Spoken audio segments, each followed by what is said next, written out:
அவர்கள் உலாயிக யல்அன்ஹுமுல்லாஹு வ யல்அன்ஹுமுல் லாயினூன், அவர்கள் நிச்சயமாக அல்லாஹுவால் சபிக்கப்பட்டவர்கள், அவர்களை சபிப்பதற்கு உரிமையுடையவர்களும் அவர்களை சபிக்கிறார்கள். இதே வார்த்தை.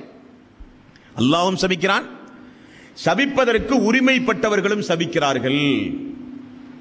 இந்த சாபத்திலே இருந்து இவர்கள் மீள வேண்டுமானால் அல்லாஹ் 3 வகையான நிபந்தனைகளை அல்லாஹ் விதிக்கிறான். ஒரு மனிதன் தொழவில்லை, பயான்களின் மூலமோ குர்ஆனை படிக்கும் பொழுதோ ஹதீஸை படிக்கும் பொழுதோ உடனே அவன் திருந்தி விடுகிறான். அல்லாஹுவே, நான் தொழாமல் இருந்ததுக்கு என்னை குற்றம் பிடிக்காதே, இதோ நான் இனிமேல் 4 தேதி முதல் தொழுகிறேன், அடுத்த கட்டம் தொழுதால் அவன் அவன் அவன் அல்லாஹ்விடமிருந்து தப்பிப்பான். ஆனால் மார்க்கத்தை மறைத்தால் அவன் மட்டும் ஏதாவது ஒரு மூலையில போய் மௌத்தாவதற்கு முன்னால் அவன் போய் திருந்தினால் அல்லாஹ் அவனை விடவே மாட்டான். 3 வகையான நிபந்தனைகளை அல்லாஹ் விதிக்கிறான் சாபத்திலே இருந்து அவன் விடுதலை பெற வேண்டுமானால். காரணம், அவன் மறைத்தது அல்லாஹ்வுடைய தீனை. இன்றைக்கு பார்க்கிறோமா இல்லையா? அல்லாஹ்வுடைய ஆயத்தை சொல்லுகிறோம், அல்லாஹ்வுடைய தூதருடைய நபிமொழிகளை நாம் சொல்லுகிறோம், தெளிவாக ரத்தின சுருக்கமாக உள்ளங்கை நெல்லிக்கனி போல ஒவ்வொரு காரியத்தையும் நாம் விளக்குகிறோம். நம்முடைய வார்த்தை அல்ல, வார்த்தை ஜாலம் அல்ல, சூனியம் அல்ல, தெளிவான ஆதாரத்தை கொண்டு நாம் விளக்குகிறோம். இருந்தாலும் சமூகத்தில் இத்துணை நாள் ஒன்றை சொல்லிவிட்டோமே, இப்பொழுது ஏற்றுக்கொண்டால் மக்கள் என்ன நினைப்பார்கள் என்பதற்காக, இவர்கள் சொல்லி நாங்கள் என்ன திருந்துவது என்பதற்காக, அல்லாஹ் சொன்னாலும் அல்லாஹ்வுடைய தூதர் சொன்னாலும் எங்களுடைய வழி இதுதான், மூதாதையருடைய வழி, முன்னோர்களுடைய வழி, மதுஹபுனுடைய வழி, இதுதான் எங்களுடைய வழி, காலம் காலமாக இந்த வழியைத்தான் பின்பற்றுகிறோம் என்பதற்காகவோ, மார்க்கத்தை யாராவது மக்கள் மத்தியிலே சென்றடையாமல் மறைத்தால் அவர்களுக்குரிய நிபந்தனைகள் என்ன? என்ன நிபந்தனை? எங்காவது தொலைபேசியில தொடர்பு கொண்டு மறைமுகமாக வெளியூரிலே வைத்து சந்தித்து நீங்கள் சொன்னதெல்லாம் சரிதான், காலம் காலமாக நாங்கள் அறியாமையில இருந்து விட்டோம் என்று அவன் திருந்தினால் போதுமா? விடமாட்டான் அல்லாஹ் ரப்பல் ஆலமீன். அல்லாஹ் 3 நிபந்தனைகளை சொல்லுகிறான். மார்க்கத்தை யார் மறைக்கிறார்களோ அவர்கள் அல்லாஹ்வுடைய சாபத்தை பெற்று விட்டார்கள், சபிப்பவர்களுடைய சாபத்தையும் அவர்கள் பெற்று விட்டார்கள். சாபத்திலே இருந்தவர்கள் மீள வேண்டுமானால் அல்லாஹ் முதல் போடுகிற நிபந்தனை இல்லல்லதீன தாபு, அவர்கள் மார்க்கத்தை மறைத்தார்களே அவர்கள் முதலில் நாம் செய்தது குற்றம் என்று பாவ மன்னிப்பு தேட வேண்டும்.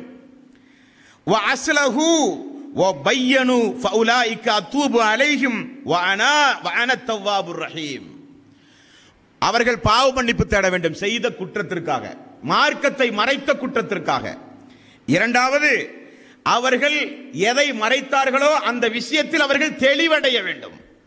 மூன்றாவது, எந்த மக்கள் மத்தியில் இந்த மார்க்கத்தை மறைத்தார்களோ அந்த மக்கள் மத்தியிலே போய் நின்று கொண்டு சொல்ல வேண்டும், நாங்கள் ஆரம்பத்தில் சொன்னது தவறு, ஆரம்பத்தில் தெரியாமல் சொன்னோம், விளங்காமல் சொன்னோம், இப்பொழுது சொல்வதுதான் சரி, அல்லாஹ்வுடைய ஆயத், அல்லாஹ்வுடைய தூதருடைய பொன்மொழி இப்படித்தான் இருக்கிறது என்று எந்த மக்கள் மன்றத்தில் மார்க்கத்தை மறைத்தார்களோ அந்த மக்கள் மன்றத்திலே வந்து நின்று கொண்டு மார்க்கத்தை தெளிவுபடுத்த வேண்டும், அவர்கள் புரிந்து கொள்ள வேண்டும், மறைத்ததற்கு அல்லாஹ்விடத்திலே தௌபாவும் செய்ய வேண்டும். 3 நிபந்தனைகளை அல்லாஹ் விதித்து சொல்கிறான். இந்த நிபந்தனைகளுக்கு உட்பட்டா மட்டும்தான் சாபத்திலே இருந்து அவர்கள் தப்பிப்பார்கள். மன் சுஇல அன் இல்மின் ஃபகதமஹு உல்ஜிம யௌமல் கியாமத்தி பிஹிஜாபின் மினன் நார். யார் ஒருவர் சத்தியம் இது என்று தெளிவாக தெரிந்தும் மக்களிடத்தில் எடுத்துச் சொல்லாமல் யார் அந்த மார்க்கத்தை மறைக்கின்றார்களோ அவர்களுக்கு அல்லாஹ் மறுமை நாளில் நரகத்திலான கடிவாளம் அல்லாஹ் போடுவான். இது யாருக்கு? மார்க்கத்தை மறைப்பதற்குரிய மக்களுக்கு. சத்தியம் இது என்று தெளிவாக தெரிந்தும் போட்டி போட்டுக் கொண்டு மறைக்கக்கூடிய நபர்களுக்கு அல்ல. உங்களுக்கு எனக்கு எல்லாம் இந்த தௌஹீத் தெரியும், குர்ஆன் சுன்னா என்னவென்று தெரியும், எது தீமையான காரியம் என்று தெரியும். நாம் இந்த மார்க்கத்தை பிற மக்களுக்கு எடுத்து சொல்லாமலேயே வாழ்ந்தால் சொர்க்கம் செல்ல முடியாது. அப்படிப்பட்ட மார்க்கம் அல்ல இந்த மார்க்கம். அவரவர்கள் நேரான வழியை பின்பற்றி அவரவர்கள் இபாதத்து செய்து அவரவர்கள் வாழ்ந்தால் மறுமையில சொர்க்கம் போக முடியாது. இந்த மார்க்கத்தை தூதர் சஹாபாக்களுக்கு சொன்னார், சஹாபாக்கள் தாபியன்களுக்கு சொன்னார்கள், தாபியன்கள் தபா தாபியன்களுக்கு எத்தி வைத்தார்கள். வாழையடி வாழையாக இந்த மார்க்கம் இன்றைக்கு நம்முடைய கையில் வந்திருக்கிறது. நம்முடைய கடமை என்ன? வரக்கூடிய சமூக மக்களை ஏமாற்றக்கூடாது. சமூக மக்கள் நம்மளை நம்பி இருக்கிறார்கள், நம்முடைய பிள்ளைகள். நம்முடைய தந்தை, நம்முடைய தந்தையினுடைய தந்தை, நம்மளுக்கு முன்னால் வாழ்ந்தவர்கள் இணை வைத்தல் இல்லாமல், வித்யார்த்திகள் இல்லாமல், அனாச்சாரம் இல்லாமல் தெளிவான ஒரு மார்க்கத்தை நமக்கு முன்னால் எடுத்துச் சொல்வார்கள் என்று நம்பிக்கொண்டிருக்கிறார்கள். அந்த மக்களுக்கு துரோகம் செய்யக்கூடாது. நம்முடைய கடமை மார்க்கத்தை எடுத்துச் சொல்வது. மார்க்கத்தை எடுத்துச் சொல்லாமல் மரணித்தால் மன் சுஇல அன் இல்மின் ஃபக்கதமஹு உல்ஜிம யௌமல் கியாமத்தி பிஇஜாமி மினன் நார். நரக நெருப்பினுடைய கடிவாளம் போடப்படும், நரக நெருப்பினுடைய கடிவாளம் போடப்படும் என்று அல்லாஹ் மார்க்க சம்பந்தப்பட்ட விஷயங்களில் யாராவது விளையாடினால் அல்லாஹ் சபிக்க ஆரம்பித்து விடுவான், அல்லாஹ் கோபப்பட்டு விடுவான். இது இரண்டாவது. மூன்றாவது யார்? மூன்றாவது ஒரு மனிதன் நிராகரிப்பிலே போய்விட்டான். ஒரு மனிதன் நிராகரிப்பிலே போய்விட்டான். அவனுக்கு பல முறை அல்லாஹ்வுடைய ஆயத்தை கொண்டு நினைவுபடுத்தியும், அல்லாஹ்வுடைய தூதருடைய பொன்மொழிகளை கொண்டு நினைவுபடுத்தியும் அந்த மனிதன் திருந்தாமலேயே வாழ்கிறான். ஜாக்கிரதையாக நீங்கள் கவனிக்க வேண்டும். பாவம் செய்தால் திருந்துவது மனித பண்பு. பாவங்களில் ஈடுபட்டால் வருந்தி திருந்துவது, இனிமேல் அந்த பாவத்தை ஏறெடுத்தும் பார்க்காமல் இருப்பது மனித பண்பு. சைத்தானுடைய பண்பு பாவத்தை தொடர்ந்து செய்து கொண்டே இருப்பது.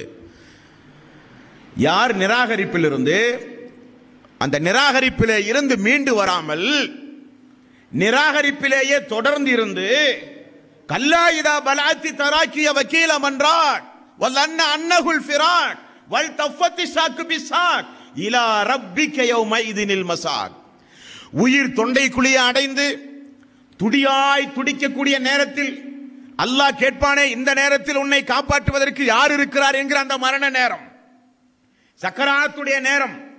அந்த சக்கராத்துடைய நேரம் வரை அவன் தொடர்ந்து இறை நிராகரிப்பிலேயே இருந்தால், திருந்தாமல், நேர்வழி எது என்று ஆய்வு செய்யாமல், எது இறை வேதம் என்று பார்த்து படிக்க முயற்சி செய்யாமல், முஹம்மது என்கிற ஒரு இறை தூதர் இருப்பதாக உலகத்திலே இருக்கிற பெரும்பான்மையான முஸ்லிம்கள் நம்புகிறார்களே, அவர் உண்மையிலேயே இறை தூதர் தானா, இறை தூதருக்குரிய அந்தஸ்து அவருக்கு உண்டுமா என்றெல்லாம் அல்லாஹ் கொடுத்த அறிவை கொண்டு வேதத்தை, தூதரை, மறுமையை, அல்லாஹுவை எவன் அறியாமல் நிராகரிப்பு நிலையிலேயே இருந்து மரணத்தை அடைகிறானோ அவன் யார்?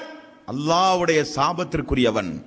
2வது அத்தியாயத்தின் 161வது வசனம், இன்னல்லதீன கஃபரு வமாது வஹும் குஃபாரு உலாயிக அலைஹிம் லஅனத்துல்லாஹி வல் மலாயிகத்தி வன் நாஸி அஜ்மஈன். எல்லாம் அதே ஆயத்து தான்.